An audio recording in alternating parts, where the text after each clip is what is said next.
తెలుగుదేశం పార్టీలో నామినేటెడ్ పదవుల అమ్మకంపై ఆ పార్టీ జాతీయ ప్రధాన కార్యదర్శి విద్యాశాఖ మంత్రి నారా లోకేష్ తీవ్ర ఆగ్రహం వ్యక్తం చేసినట్లు తెలుస్తోంది.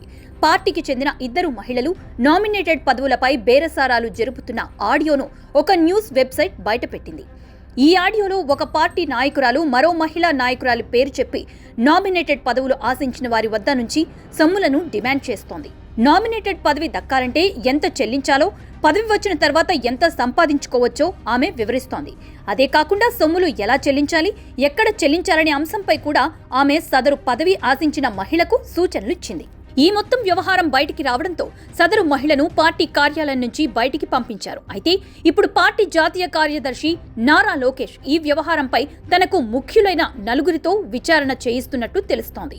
తనకు అత్యంత సన్నిహితులైన వారితో లోకేష్ పార్టీ కార్యాలయంలోని సీసీటీవీ ఫుటేజ్ని తీసుకోవాలని, అదే సమయంలో ఎవరెవరు ఇందులో ఉన్నారో తనకు నివేదిక ఇవ్వాలని ఆదేశించారు. పార్టీలో ఇటువంటి అవినీతి వ్యవహారాలను సహించేదే లేదని ఆయన చెప్పినట్లు తెలిసింది.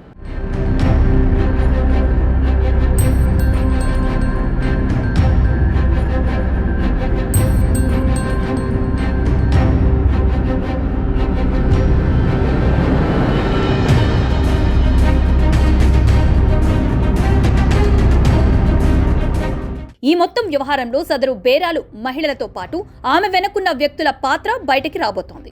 బేరాలు చేసిన మహిళ భర్త ఓ మంత్రి వద్ద పీఆర్ఓగా ఉన్నారని, ఆయన వ్యవహారాలు ఏమిటో తెలుసుకోవాలని కూడా లోకేష్ ఆదేశించారని ప్రచారం సాగుతోంది.